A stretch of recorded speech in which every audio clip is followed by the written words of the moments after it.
Victor Hugo, Notre-Dame de Paris, 1844, livre 5, chapitre 2, Ceci tuera cela. Nos lectrices nous pardonneront de nous arrêter un moment pour chercher quelle pouvait être la pensée qui se dérobait sous ces paroles énigmatiques de l'archidiacre. Ceci tuera cela. Le livre tuera l'édifice.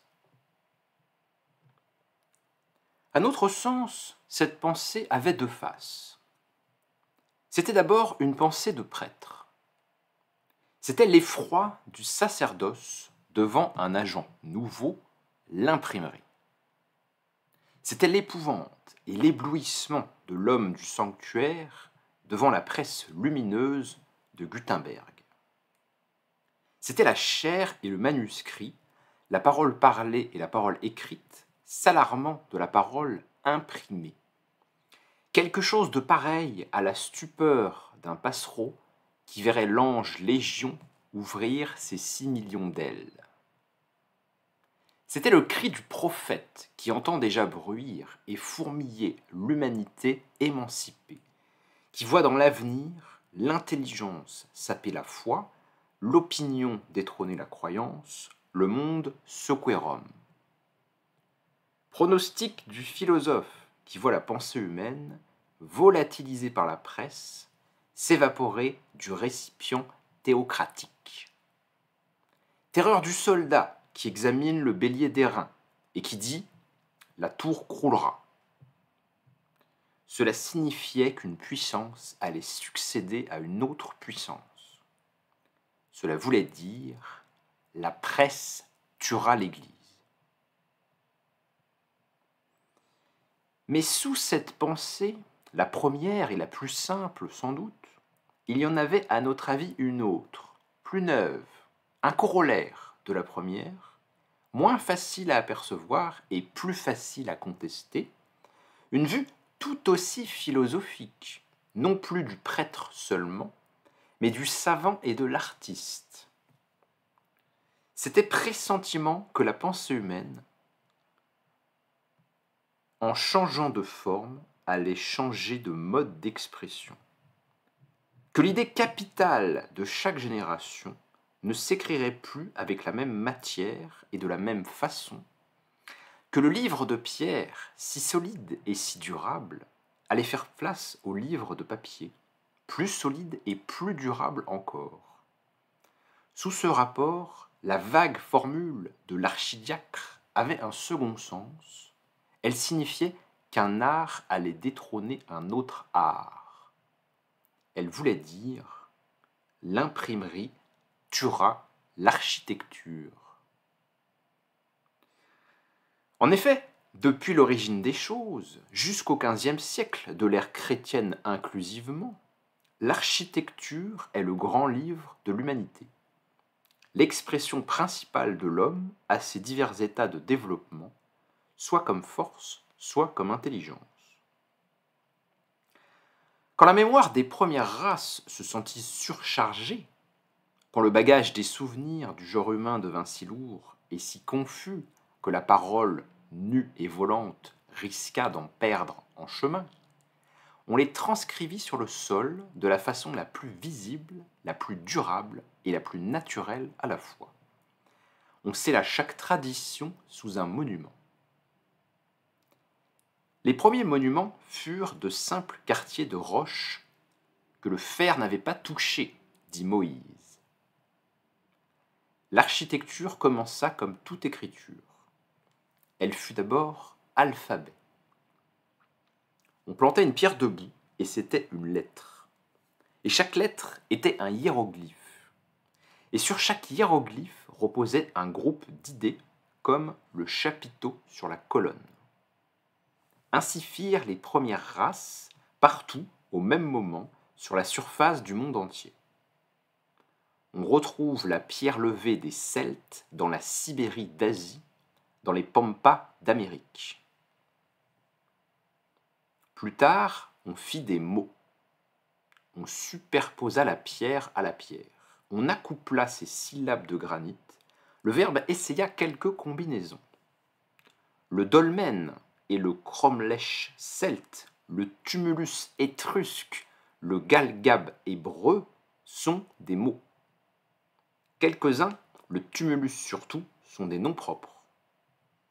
Quelquefois même, quand on avait beaucoup de pierres et une vaste plage, on écrivait une phrase. L'immense entassement de Karnak est déjà une formule tout entière. Enfin, on fit des livres. Les traditions avaient enfanté des symboles sous lesquels elles disparaissaient, comme le tronc de l'arbre sous son feuillage. Tous ces symboles, auxquels l'humanité avait foi, allaient croissant, se multipliant, se croisant, se compliquant de plus en plus. Les premiers monuments ne suffisaient plus à les contenir, ils étaient débordés de toutes parts. À peine ces monuments exprimaient-ils encore la tradition primitive, comme eux, simples, nus et gisantes sur le sol. Le symbole avait besoin de s'épanouir dans l'édifice. L'architecture alors se développa avec la pensée humaine, elle devint géante à 1000 têtes et à 1000 bras, et fixa sous une forme éternelle, visible, palpable, tout ce symbolisme flottant. Tandis que Dédale, qui est la force, mesurait, tandis qu'Orphée, qui est l'intelligence, chantait, le pilier qui est une lettre, l'arcade qui est une syllabe, la pyramide qui est un mot, mis en mouvement à la fois par une loi de géométrie et par une loi de poésie, se groupaient, se combinaient, s'amalgamaient, descendaient, montaient, se juxtaposaient sur le sol, s'étageaient dans le ciel, jusqu'à ce qu'ils eussent écrit, sous la dictée de l'idée générale d'une époque, ces livres merveilleux, qui étaient aussi de merveilleux édifices, la pagode d'Eklinga, le Ramsésion d'Égypte, le temple de Salomon. L'idée mère, le verbe, n'était pas seulement au fond de tous ces édifices, mais encore dans la forme. Le temple de Salomon, par exemple, n'était point simplement la reliure du livre saint, il était le livre saint lui-même. Sur chacune de ces enceintes concentriques, les prêtres pouvaient lire le verbe traduit et manifesté aux yeux, et il suivait ainsi ces transformations de sanctuaire en sanctuaire jusqu'à ce qu'il le saisisse dans son dernier tabernacle, sous sa forme la plus concrète qui était encore de l'architecture, l'arche. Ainsi le Verbe était enfermé dans l'édifice, mais son image était sur son enveloppe, comme la figure humaine sur le cercueil d'une momie. Et non seulement la forme des édifices, mais encore l'emplacement qu'ils se choisissaient révélait la pensée qu'ils représentaient. Selon que le symbole à exprimer était gracieux ou sombre, la Grèce couronnait ses montagnes d'un temple harmonieux à l'œil, l'Inde éventrait les siennes pour y ciseler ses difformes pagodes souterraines portées par de gigantesques rangées d'éléphants de granit. Ainsi, durant les 6000 premières années du monde, depuis la pagode la plus immémoriale de l'Hindoustan jusqu'à la cathédrale de Cologne, l'architecture a été la grande écriture du genre humain. Et cela est tellement vrai que non seulement tout symbole religieux, mais encore toute pensée humaine a sa page dans ce livre immense et son monument. Toute civilisation commence par la théocratie et finit par la démocratie. Cette loi de liberté, succédant à l'unité, est inscrite dans l'architecture. Car, insistons sur ce point, il ne faut pas croire que la maçonnerie ne soit puissante qu'à édifier le temple, qu'à exprimer le mythe et le symbolisme sacerdotal, qu'à retranscrire en hiéroglyphes sur ces pages de pierre les tables mystérieuses de la loi. S'il en était ainsi, comme il arrive dans toute société humaine un moment où le symbole sacré s'use et s'oblitère sous la libre pensée, où l'homme se dérobe au prêtre, où l'excroissance des philosophies et des systèmes ronge la face de la religion, l'architecture ne pourrait reproduire ce nouvel état de l'esprit humain, ses feuillets chargés au recto seraient vides au verso, son œuvre serait tronquée, son livre serait incomplet. Mais non. Prenons pour exemple le Moyen Âge, où nous voyons plus clair parce qu'il est plus près de nous.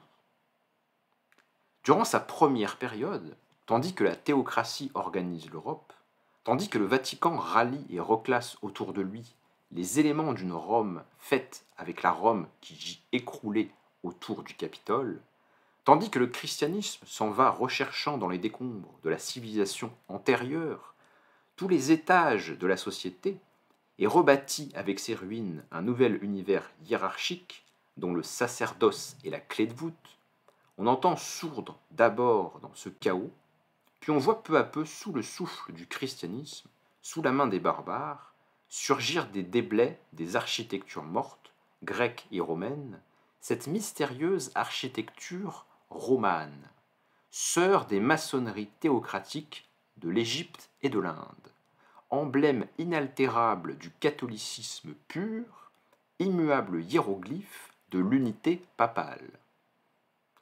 Toute la pensée d'alors était écrite en effet, dans ce sombre style roman. On y sent partout l'autorité, l'unité, l'impénétrable, l'absolu, Grégoire VII. Partout le prêtre, jamais l'homme. Partout la caste, jamais le peuple. Mais les croisades arrivent. C'est un grand mouvement populaire. Et tout grand mouvement populaire, quelle qu'en soit la cause et le but, dégage toujours de son dernier précipité l'esprit de liberté. Presque chez Machiavel, le peuple, c'est l'élément qui représente la liberté. Des nouveautés vont se faire jour. Voici que s'ouvre la période orageuse des jacqueries, des pragueries et des ligues. L'autorité s'ébranle, l'unité se bifurque.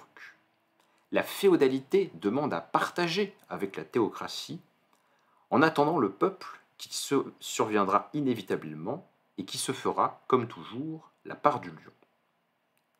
Quia nominor Leo. Mon nom est Lion ou quelque chose comme ça, je ne suis pas latiniste. La seigneurie perce donc sous le sacerdoce, la commune sous la seigneurie. La face de l'Europe est changée. Eh bien, la face de l'architecture est changée aussi. Comme la civilisation, elle a tourné la page, et l'esprit nouveau des temps la trouve prête à écrire sous sa dictée. Elle est revenue des croisades avec l'ogive, comme les nations avec la liberté. Alors, tandis que Rome se démembre peu à peu, l'architecture romane meurt. L'hiéroglyphe déserte la cathédrale et s'en va blasonner le donjon pour en faire un prestige à la féodalité. La cathédrale elle-même, cet édifice autrefois si dogmatique, envahi désormais par la bourgeoisie, par la commune, par la liberté, échappe au prêtre et tombe au pouvoir de l'artiste. L'artiste la bâtit à sa guise. Adieu le mystère, le mythe, la loi, voici la fantaisie et le caprice. Pourvu que le prêtre ait sa basilique et son autel, il n'a rien à dire. Les quatre murs sont à l'artiste. Le livre architectural n'appartient plus au sacerdoce, à la religion, à Rome. Il est à l'imagination, à la poésie, au peuple.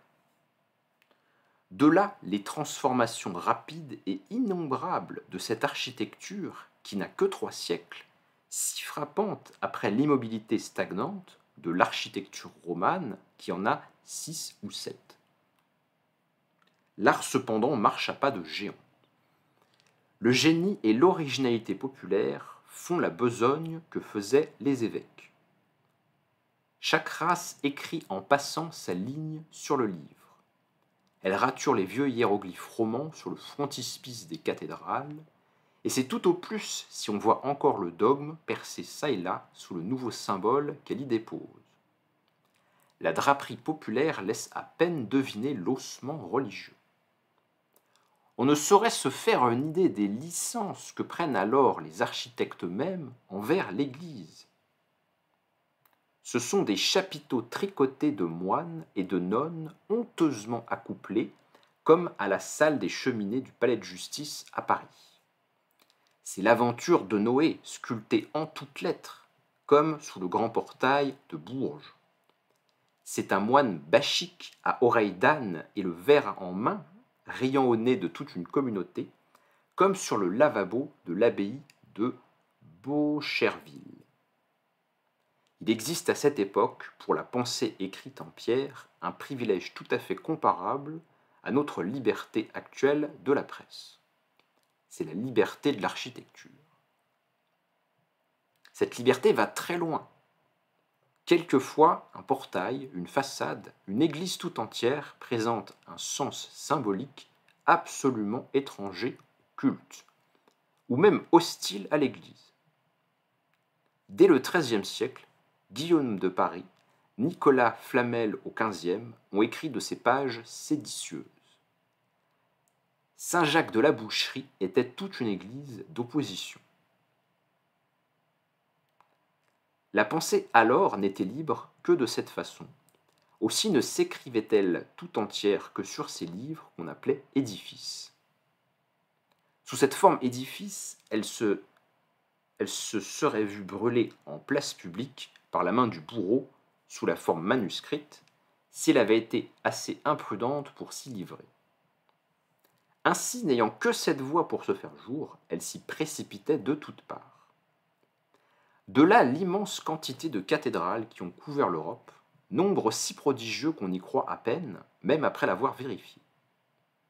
Toutes les forces matérielles, toutes les forces intellectuelles de la société convergeaient au même point, l'architecture. De cette manière, sous prétexte de bâtir des églises à Dieu, l'art se développait dans des proportions magnifiques. Alors, quiconque naissait poète se faisait architecte. Le génie épars dans les masses, comprimé de toutes parts sous la féodalité comme sous une testudo de boucliers d'airain, ne trouvant d'issue que du côté de l'architecture, débouchait par cet art, et ses Iliades prenaient la forme de cathédrales. Tous les autres arts obéissaient et se mettaient en discipline sous l'architecture. C'étaient les ouvriers du grand œuvre. L'architecte, le poète, le maître, totalisait en sa personne la sculpture qui lui ciselait ses façades, la peinture qui lui enluminait ses vitraux, la musique qui mettait sa cloche en branle et soufflait dans ses orgues. Il n'y avait pas jusqu'à la pauvre poésie proprement dite, celle qui s'obstinait à végéter dans les manuscrits, qui ne fut obligée pour être quelque chose de venir s'encadrer dans l'édifice sous la forme d'hymne ou de prose, le même rôle après tout qu'avaient joué les tragédies d'Échille dans les fêtes sacerdotales de la Grèce, la Genèse dans le temple de Salomon. Ainsi, jusqu'à Gutenberg, l'architecture est l'écriture principale, l'écriture universelle. Ce livre granitique, commencé par l'Orient, continué par l'Antiquité grecque et romaine, le Moyen-Âge en a écrit la dernière page. Du reste, ce phénomène d'une architecture de peuple succédant à une architecture de caste, que nous venons d'observer dans le Moyen-Âge, se reproduit avec tout mouvement analogue dans l'intelligence humaine aux autres grandes époques de l'histoire. Ainsi, pour n'énoncer ici que sommairement une loi qui demanderait à être développée en des volumes, et là je m'arrête un instant parce que c'est très intéressant, la pensée de Victor Hugo en fait dans ce chapitre de Notre-Dame de Paris, il essaie de nous montrer qu'il y a une loi de l'histoire des arts en quelque sorte, ou une loi de la succession des formes de la pensée humaine. Et alors, c'est peut-être pas si original que ça pour son siècle, mais c'est très original si on le compare avec ce qui se faisait encore au XVIIIe ou avec ce qui se fera de nos jours. Hein. C'est un petit peu passé de mode pour le coup. On sent bien qu'on est dans un siècle qui cherche les lois de l'histoire, qui cherche à vous montrer qu'il y a des dynamiques nécessaires et des étapes qui se succèdent selon un rythme qui est toujours le même. On n'est pas très loin de la loi des trois États de Auguste Comte. On n'est pas très loin comment dirais-je, des philosophes, des sociologues du XIXe siècle qui cherchent à montrer qu'il y a un mouvement nécessaire de l'histoire, qu'il y a des lois de l'histoire. On est au XIXe siècle, c'est le siècle d'Auguste Comte, c'est le siècle d'Herbert Spencer, c'est le siècle de Cournot et de la lutte des classes qui rythme les périodes historiques, c'est le siècle de Hegel, c'est le siècle de Karl Marx. Et bien Victor Hugo, il cherche aussi les lois de l'histoire des arts, en fait. Là, une succession dont il nous dit la démonstration demanderait à être développée en des volumes. Dans le Haut-Orient, berceau des temps primitifs, après l'architecture hindoue, l'architecture phénicienne, cette mère opulente de l'architecture arabe. Dans l'Antiquité, après l'architecture égyptienne, dont le style étrusque et les monuments cyclopéens ne sont qu'une variété, l'architecture grecque, dont le style romain n'est qu'un prolongement surchargé du dôme carthaginois. Dans les temps modernes, après l'architecture romane, l'architecture gothique. Et en dédoublant ces trois séries, entre parenthèses, les gens qui cherchent des lois de l'histoire, ça finit souvent par trois. Hein. Chez Auguste Comte, il y a les trois états. Hein. Je ne vais pas savoir le refaire, mais enfin bon, il y a trois états. Et puis chez Hegel, tout marche aussi par trois. Hein. Il y a la Grèce, puis Rome, puis le monde germanique chrétien, et puis au sein de chaque phase, il y a des sous-phases, et puis tous les trucs sont divisables par trois, là, et ainsi de suite. C'est souvent par trois la loi de l'histoire, hein, très étonnant. Hein. Même le manifeste du Parti communiste, qui sera écrit 4 ans après le roman de Victor Hugo, il commence par alors toute l'histoire c'est la lutte des classes, il y a eu le prolétariat et la bourgeoisie, il y a eu les serfs et la noblesse féodale, et puis dans le monde moderne, il y a le prolétariat et la bourgeoisie. Ça marche aussi par 3, vous voyez. On se demande d'où vient cette obsession du chiffre 3, hein. Qu'est-ce que ça peut, d'où ça peut venir cette... Tiens donc. Et en dédoublant ces trois séries, on retrouvera sur les trois sœurs aînées l'architecture hindoue, l'architecture égyptienne, l'architecture romane, le même symbole, c'est-à-dire la théocratie, la caste, l'unité, le dogme, le mythe, Dieu. Et pour les trois sœurs cadettes, l'architecture phénicienne, l'architecture grecque, l'architecture gothique, quelle que soit du reste la diversité de formes inhérentes à leur nature, la même signification aussi, c'est-à-dire la liberté, le peuple, l'homme.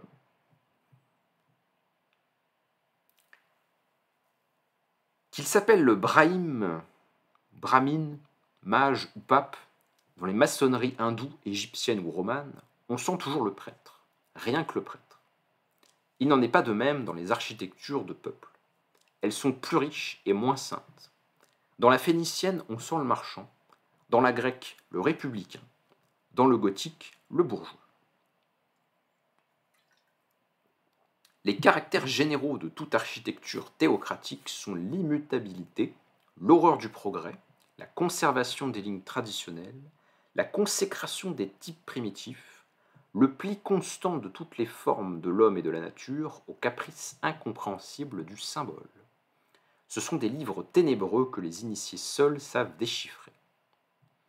Du reste, toute forme, toute difformité même, y a un sens qui la fait inviolable. Ne demandez pas aux maçonneries hindoues, égyptiennes ou romanes qu'elles réforment leurs dessins ou améliorent leur statuaire. Tout perfectionnement leur est une impiété. Dans ces architectures, il semble que la rôdeur du dogme se soit répandue sur la pierre comme une seconde pétrification. Les caractères généraux des maçonneries populaires, au contraire, sont la variété, le progrès, l'originalité, l'opulence, le mouvement perpétuel. Elles sont déjà assez détachées de la religion pour songer à leur beauté, pour la soigner, pour corriger sans relâche leur parure de statues ou d'arabesques. Elles sont du siècle. Elles ont quelque chose d'humain qu'elles mêlent sans cesse au symbole divin sous lequel elles se produisent encore. De là des édifices pénétrables à toute âme, à toute intelligence, à toute imagination, symboliques encore, mais faciles à comprendre, comme la nature. Entre l'architecture théocratique et celle-ci, il y a la différence d'une langue sacrée à une langue vulgaire, de l'hiéroglyphe à l'art, de Salomon à Phidias. Si l'on résume ce que nous avons indiqué jusqu'ici très sommairement, en négligeant 1000 preuves et aussi 1000 objections de détail, on est amené à ceci, que l'architecture a été jusqu'au XVe siècle le registre principal de l'humanité, que dans cet intervalle, il n'est pas apparu dans le monde une pensée un peu compliquée qui ne se soit faite édifice, que toute idée populaire, comme toute loi religieuse, a eu ses monuments, que le genre humain enfin n'a rien pensé d'important qu'il ne l'ait écrit en pierre. Et pourquoi? C'est que toute pensée, soit religieuse, soit philosophique, est intéressée à se perpétuer. C'est que l'idée qui a remué une génération veut en remuer d'autres et laisser trace. Or, quelle immortalité précaire que celle du manuscrit! Qu'un édifice est un livre bien autrement solide, durable et résistant. Pour détruire la parole écrite, il suffit d'une torche et d'un turc. Pour démolir la parole construite, il faut une révolution sociale, une révolution terrestre. Les barbares ont passé sur le Colisée, le déluge peut-être sur les pyramides. Au XVe siècle, tout change. La pensée humaine découvre un moyen de se perpétuer, non seulement plus durable et plus résistant que l'architecture, mais encore plus simple et plus facile. L'architecture est détrônée. Aux lettres de pierre d'Orphée vont succéder les lettres de plomb de Gutenberg. Le livre va tuer l'édifice. L'invention de l'imprimerie est le plus grand événement de l'histoire. C'est la révolution mère. C'est le mode d'expression de l'humanité qui se renouvelle totalement. C'est la pensée humaine qui dépouille une forme et qui en revêt une autre.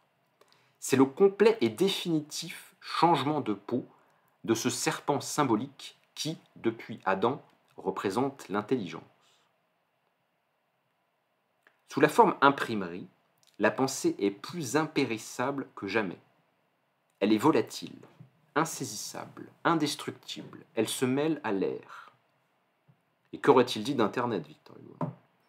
Du temps de l'architecture, elle se faisait montagne et s'emparait puissamment d'un siècle et d'un lieu.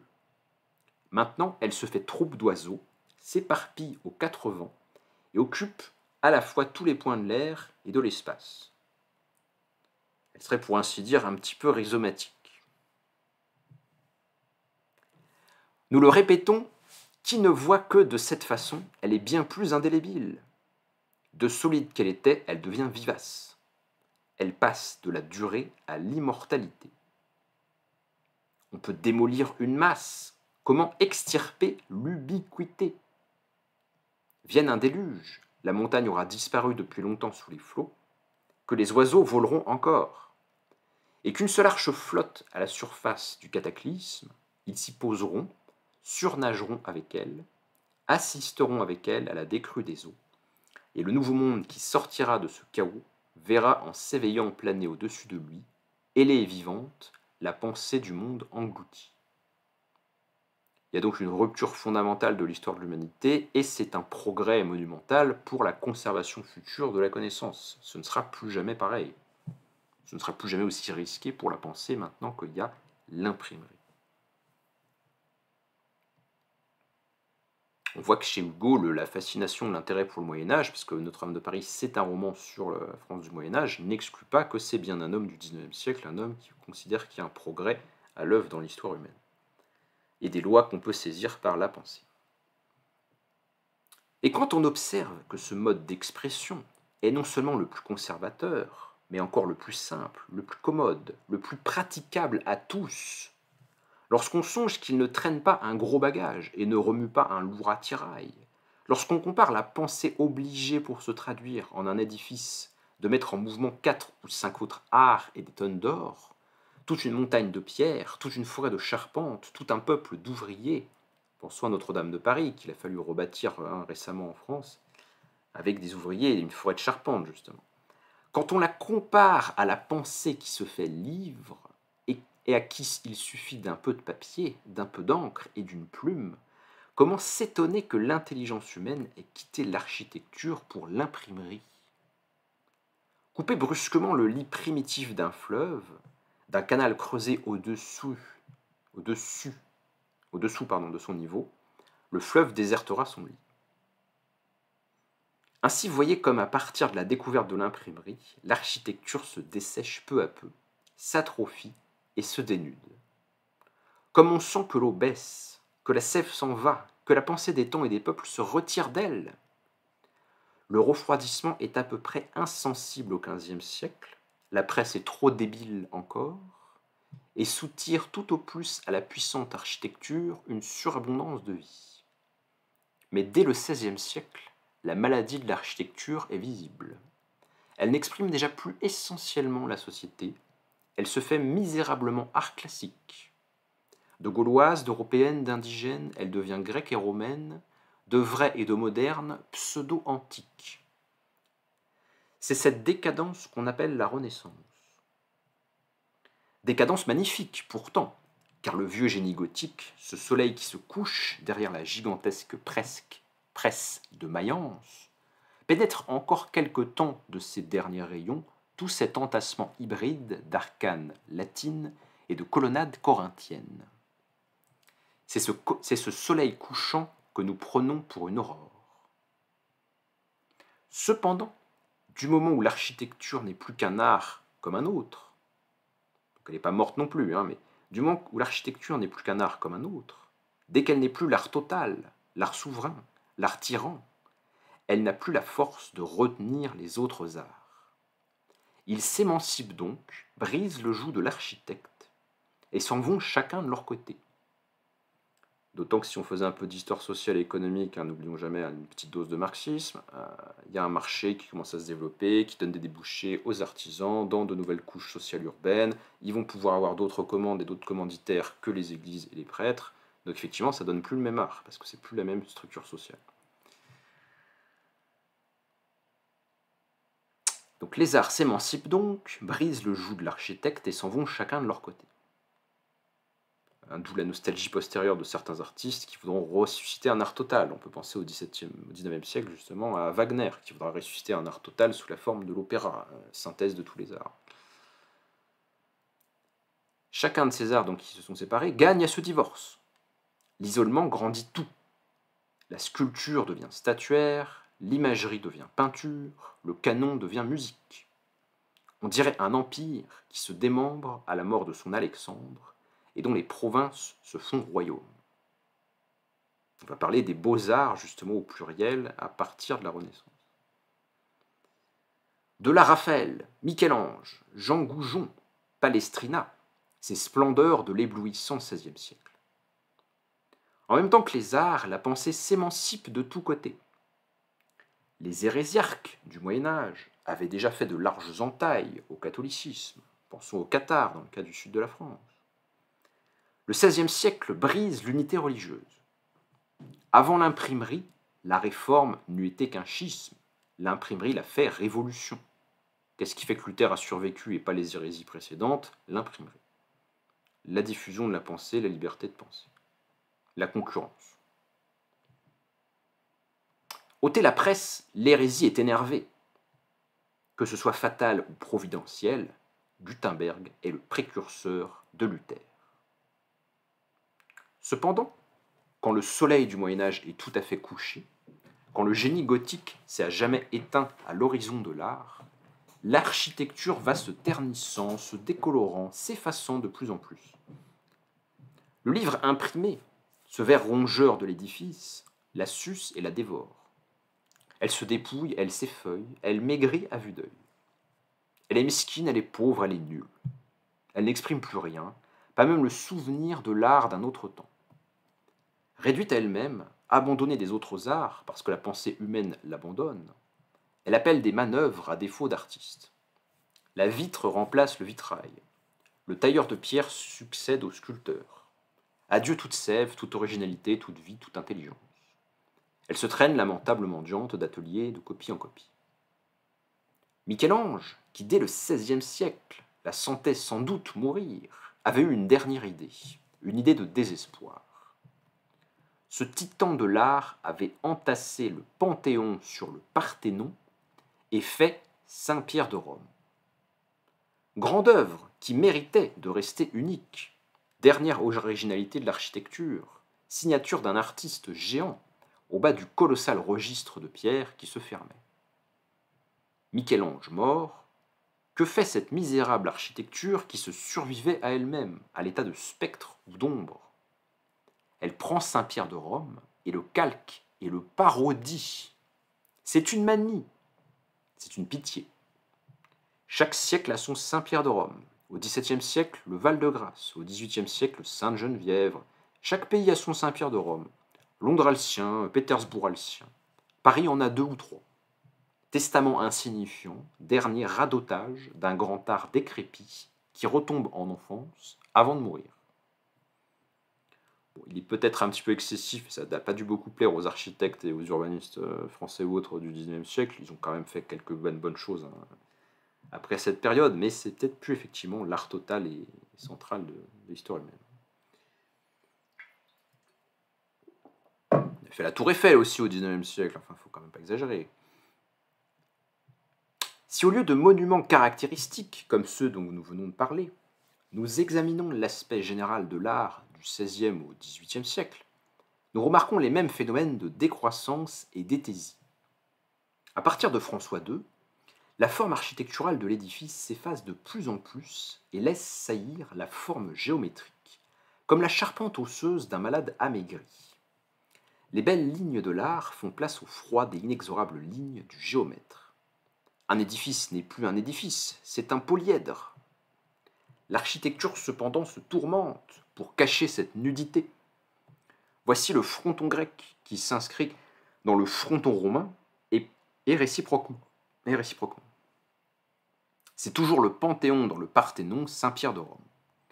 Voici les maisons de briques de Henri IV à Coin-de-Pierre, la place Royale, la place Dauphine. Voici les églises de Louis XIII, lourdes, trapues, surbaissées, ramassées, chargées d'un dôme comme d'une bosse. Voici l'architecture mazarine, le mauvais pasticcio italien des 4 nations. Voici les palais de Louis XIV, longues casernes à courtisans, roides, glaciales, ennuyeuses. Voici enfin Louis XV, avec les chicorées et les vermicelles et toutes les verrues et toutes les fangus qui défigurent cette vieille architecture caduque, édentée et coquette. De François II à Louis XV, le mal a cru en progression géométrique. L'art n'a plus que la peau sur les os. Il agonise misérablement. Cependant, que devient l'imprimerie ? Toute cette vie qui s'en va de l'architecture vient chez elle. À mesure que l'architecture baisse, l'imprimerie s'enfle et grossit.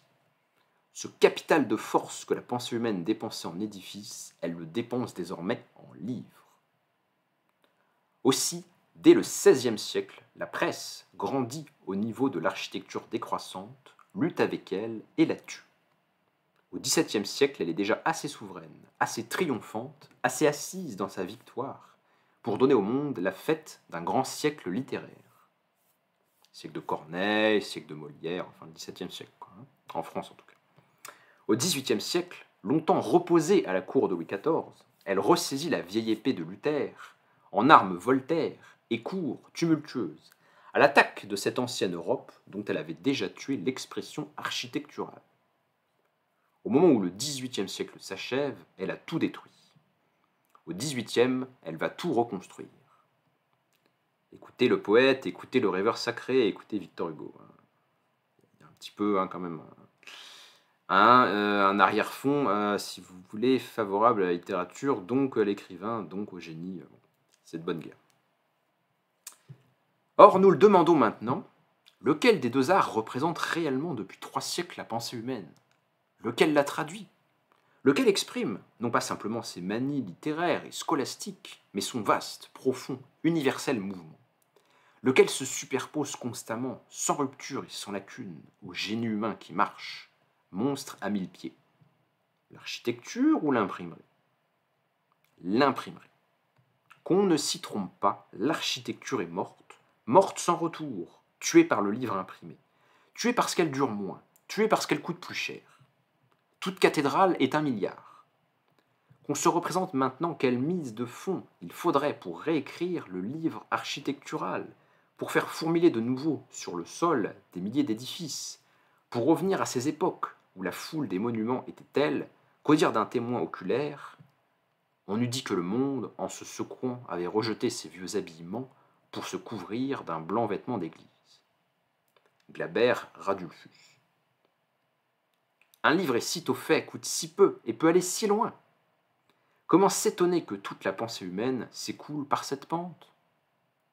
Ce n'est pas à dire que l'architecture n'aura pas encore, ça et là, un beau monument, un chef-d'œuvre isolé. On pourra bien encore avoir de temps en temps, sous le règne de l'imprimerie, une colonne faite, je suppose, par toute une armée, avec des canons amalgamés, comme on avait, sous le règne de l'architecture, des Iliades et des Romanceros, des Mahabharata et des Nibelungen, je ne sais pas comment on dit, c'est de l'allemand, faits par tout un peuple, avec des rhapsodies annoncelées et fondues. Le grand accident d'un architecte de génie pourra survenir au XXe siècle, comme celui de Dante au XIIIe. Mais l'architecture ne sera plus l'art social, l'art collectif, l'art dominant. Le grand poème, le grand édifice, la grande œuvre de l'humanité ne se bâtira plus, elle s'imprimera. Et désormais, si l'architecture se relève accidentellement, elle ne sera plus maîtresse. Elle subira la loi de la littérature qui la recevait d'elle autrefois.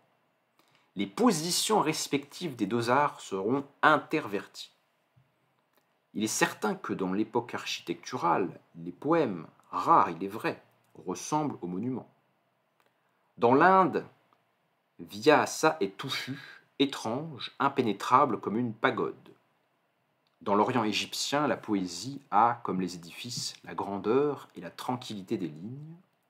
Dans la Grèce antique, la beauté, la sérénité, le calme. Dans l'Europe chrétienne, la majesté catholique, la naïveté populaire, la riche et luxuriante végétation d'une époque de renouvellement. La Bible ressemble aux pyramides, l'Iliade au Parthénon, Homère à Phidias. Dante, au XIIIe siècle, c'est la dernière église romane. Shakespeare, au XVIe, la dernière cathédrale gothique.